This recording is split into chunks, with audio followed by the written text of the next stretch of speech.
हर दिल हर जुबां में आज की मेरी मेहमान मल्टी टैलेंटेड हैं, ब्यूटीफुल हैं, अट्रैक्टिव हैं, मॉडल भी हैं, ना जाने क्या क्या हैं, डांसर भी हैं, सिंगर भी हैं, मेकअप आर्टिस्ट भी हैं। तो मैं उनको आप सबसे मिलाना चाहूँगी और ख़ुद भी मिलना चाहूँगी। Please welcome Mrs Riya. Hello Riya, कैसी हो? मैं ठीक हूँ, आप कैसे हैं? मैं बिल्कुल ठीक हूँ। प्लीज़ बैठे। Thank you.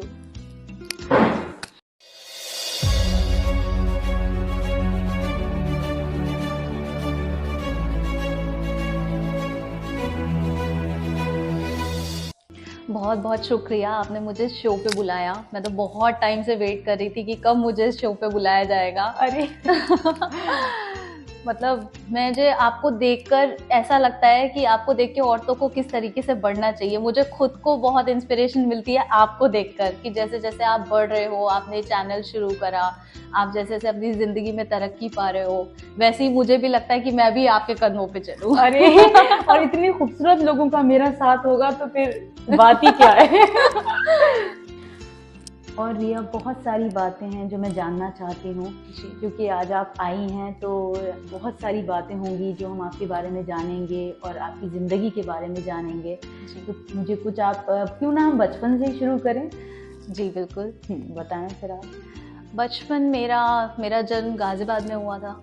तो मैं और मेरे ब्रदर, हम दोनों ट्विन्स हैं। तो उस टाइम हुआ क्या, जब मैं हुई थी तो 8 दिन की थी, मम्मी पापा ने मुझे मेरे नानी नाना के पास भेज दिया। वो लोग दिल्ली में थे। तो भेजा इसलिए था क्योंकि मेरे ब्रदर के फ्रैक्चर हो गया था बर्थ होते ही उसका, और उसके बाद मॉम की गवर्नमेंट जॉब थी। तो उनको ये लगा कि वो दोनों को इकट्ठे टैकल नहीं कर सकती, दोनों छोटे बच्चों को। तो उन्होंने मुझे नानी नाना के पास भेज दिया। 8 साल मुझे नानी नाना ने ही पाला, लेकिन वो मुझे लगता है मेरा सबसे ज़्यादा लकी टाइम था, सबसे ज़्यादा अच्छा वक्त था, क्योंकि मैं उस टाइम जानती ही नहीं थी कि मेरे माँ बाप कौन है। मुझे लगता था मेरे नानी नाना ही मेरे माँ बाप हैं।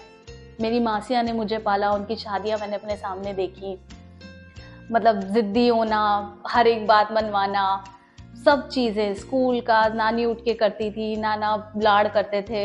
मतलब जो बच्चे आजकल तरसते हैं कि हम थोड़े दिन के लिए छुट्टियों में नानी नाना के पास जाए, वक्त बिताए, शायद वो सारा वक्त मैंने इकट्ठे ही बिता लिया।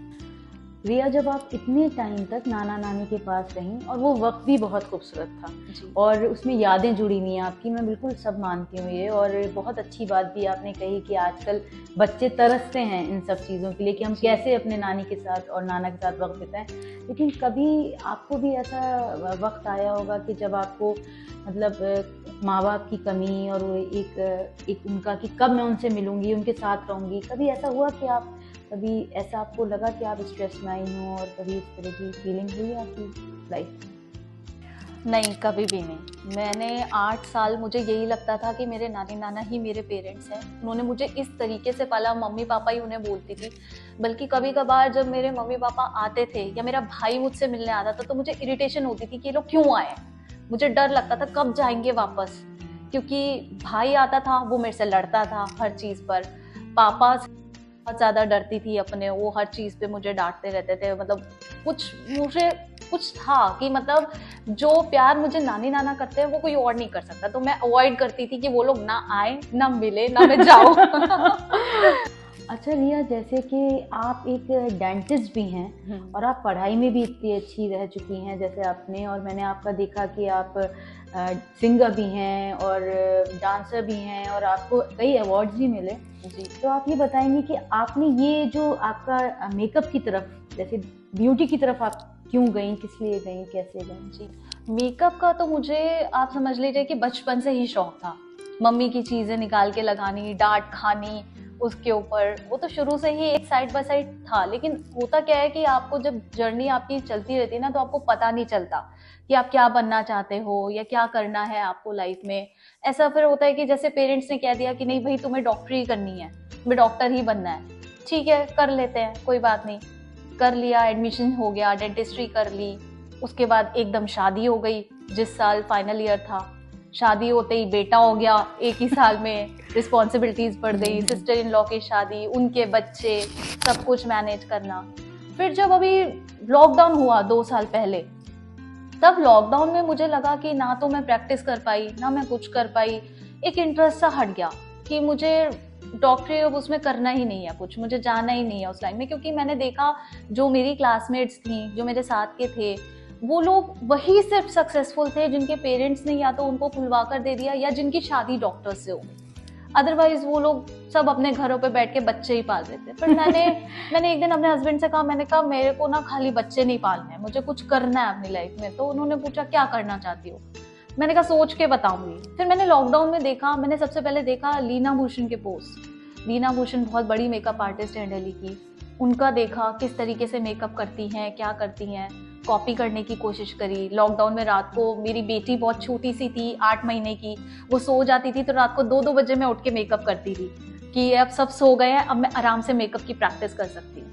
वो करा। वो करने के बाद मैंने मेकअप्स लेने शुरू करे, थोड़े बहुत आए। फिर लोगों ने बोला कि नहीं ऐसे नहीं होगा, आपको प्रोफेशनल कोर्स करना चाहिए, आपके पास एक सर्टिफिकेट होना चाहिए। तो बस ऐसे फिर घर पे बात करी। 3 महीने का कोर्स था दिल्ली का। सब बोले बच्चों को छोड़ के कैसे जाओगे, 3 महीने वहाँ कैसे करोगे? मैंने कहा बच्चे मैनेज हो जाएंगे, इस तरीके से पाला है उन्हें कि उन्हें अगर मैं ना भी हूँ तो बस ये है कि मैं फोन पे भी दिख जाऊंगी तो उनको तसल्ली है कि हमारी मॉम ठीक तो है। मतलब जो तुम्हारा पैशन था और एक बचपन से जो तुम्हारे अंदर एक चीज थी कि मुझे वो छुप छुप के करना और मम्मा का लेना और नानी का, तो वो चीज निकल के सामने आई। क्योंकि आप चाहे जिंदगी में, बिल्कुल सही बात आपने कही कि आप सब कुछ बनते हैं, लेकिन हम उम्र के साथ, हमें ये लगता है कि हम बच्चे से 9th में और 10th में ये पूछ लें कि भाई तुम्हें क्या बनना है ना, वो बहुत छोटे होते हैं उस वक्त, और उनको टाइम देना चाहिए कि उनके अंदर का क्या टैलेंट है और वो बाहर आए। बिल्कुल, जब तक आप में मैच्योरिटी लेवल नहीं आ जाती, जब तक आपको एक, कोई बच्चा होता है जैसे बहुत पहले ही समझ में आ जाता है, कोई होता है जो अपने करियर को समझ ही नहीं पाता फैमिलीज में फंसकर, और ये सबसे ज्यादा लड़कियों के साथ में, बिल्कुल, जिन्हें बहुत लेट समझ में आता है कि अब हमें कुछ करना चाहिए। लेकिन इसकी तो बात मैं भी कहूँगी कि यकीनन कि कोई नहीं कह सकता कि आपका जो मेकअप है और जो आपका तरीक़ा है, जो आपके मेकअप से एक विमेन अपने आप को पूरा कंप्लीट समझती है और उसमें जो कॉन्फिडेंस आता है वो एक काबिल तारीफ है और बिल्कुल वो अलग है। वो तो मैं भी इस बात को कहूँगी। रिया, आपका जो है मतलब पेज, अगर कोई भी पेज देखे तो फिर वो समझेगा कि आपको इतने सेलिब्रिटीज़ अवार्ड दे चुके हैं और आपके अंदर जो ये हुनर है कि आपका वाकई में मेकअप सबसे अलग होता है और बहुत खूबसूरती से आप करती हैं जी। तो ये इवेंट्स में भी जाती हैं, प्रोग्राम्स में भी जाती हैं, सब में करती हैं। मैनेज कैसे करती हो? आज इस मुकाम पे भी आ गई हो कि इतना अच्छा तुम्हारा ये जा रहा है, तो इसको किस तरीके से आप मैनेज करती हैं? क्योंकि बच्चों के साथ थोड़ा तो मुझे जानना है। देखिए, बच्चे मैनेज करने ही पड़ते हैं, पढ़ाई भी उनकी देखनी पड़ती है, सब कुछ करना पड़ता है, लेकिन जब आपको पता है कि आपको कहीं जाना बहुत ज़रूरी है, आपका काम भी प्रायोरिटी पे है, तो उसके लिए हमें अपने लिए वक्त निकालना पड़ता है। तो घर पे ये है, हस्बैंड बहुत सपोर्टिव हैं, वो बच्चों को थोड़ा सा देख लेते हैं, और मेरे mother in law, father in law सब घर पे बहुत सपोर्टिव है। तो बस उन्हीं की मदद से मैं आज इस मुकाम पे हूँ और आगे बढ़ रही हूँ। बिल्कुल, बहुत ही खूबसूरत बात है ये, क्योंकि जब घर वालों का साथ होता है तो वाकई में मतलब सबसे बड़ी चीज़ है कि यहाँ हस्बैंड और आपकी फैमिली आपको सपोर्ट करे कि, और आप इतनी आगे अब जा रही हैं कि आपके पास डेट्स तक नहीं होती कभी मिलती नहीं हो, तो बड़ी मुश्किल से बरेली में इस बार हमारी मुलाकात हुई थी। मैंने कहा कि अब इस बार मुलाकात करते हैं फाइनली हम लोग।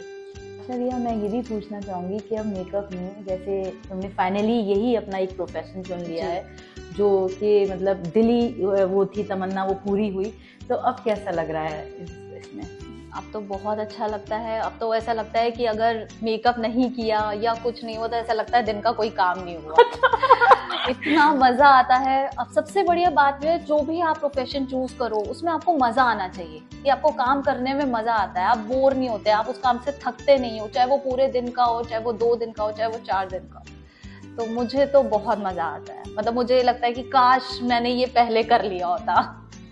बहुत अच्छी बात है। और जैसे कि मतलब ये मैं तो जानती हूँ कि तुम एक डांसर भी हो, सिंगर भी हो, तो मैं ये चाहूँगी कि एक कोई गाना अपनी आवाज़ में आप सुना दें आज। कोशिश करती हूँ। नहीं, सुनाना पड़ेगा क्योंकि ये तो मतलब ज़रूरी है कि आपकी आवाज़ ना सुने तो फिर क्या है। जी, सुनाया।